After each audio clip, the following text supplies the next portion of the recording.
Good morning, ladies, and welcome to today's Thrive Chapter Spotlight. So today we are talking in 1 Kings 15, and we're talking about the story of two kings. So we see in verses 1 through 8, Abijah, who is walking in the sins of his father. His heart was not perfect, and he followed a lot of bad examples. We must learn as Christians to learn from our past. We need to learn from our family history, and we need to change things rather than repeat things. We need to learn to break these generational curses, which we then see happening in Abijah's son, Asa, in verses 9 through 24. He did what was right in the sight of the Lord. So anything that was sinful or evil that was in the kingdom, when he became king, he removed and he got rid of. And this was everything that he saw, everything that he did, even in regards to his family. And although he loved his family very much, he loved God more. And he treasured what would be right in the sight of the Lord. So this was a great time of reformation for him and for this kingdom. However, just like we've seen in the past and we've seen with the kings before Asa and the kings before Abijah, we have seen them fall.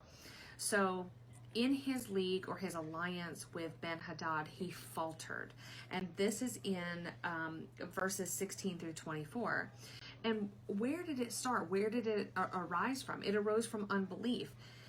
Even sometimes now with us as Christians, some of the most believing and some of the most devout Christians find it hard to trust God wholly in our worst times of despair or even in our hardest trials and the things that we go through.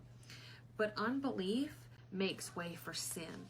When we choose when we choose not to believe that God is in control, when we choose not to trust that he has our best interest at heart and that he can take care of everything regardless of what trial we're going through, that makes way for sin, and it makes way for us to choose something that may possibly not be right in the eyes of God. So Asa was a good man, and he started off his reign over this kingdom in a very good way. He was a very good man, and he did good things, but he didn't finish well. And the latter part of his life, we can see here from our reading, it was filled with unbelief and hardness against God. So age and time, they don't always make us better. They don't always change things for the better unless we walk and are constant in our walk with God and with Christ. So I don't know about you ladies, but I want to finish well. This race that has been set before us, I want to finish it in a good way. I want to finish it in faith, walking my walk with Christ. Let's finish well. Keep studying with us on the Bible reading plan, and we will see you next week for another Thrive Chapter Spotlight.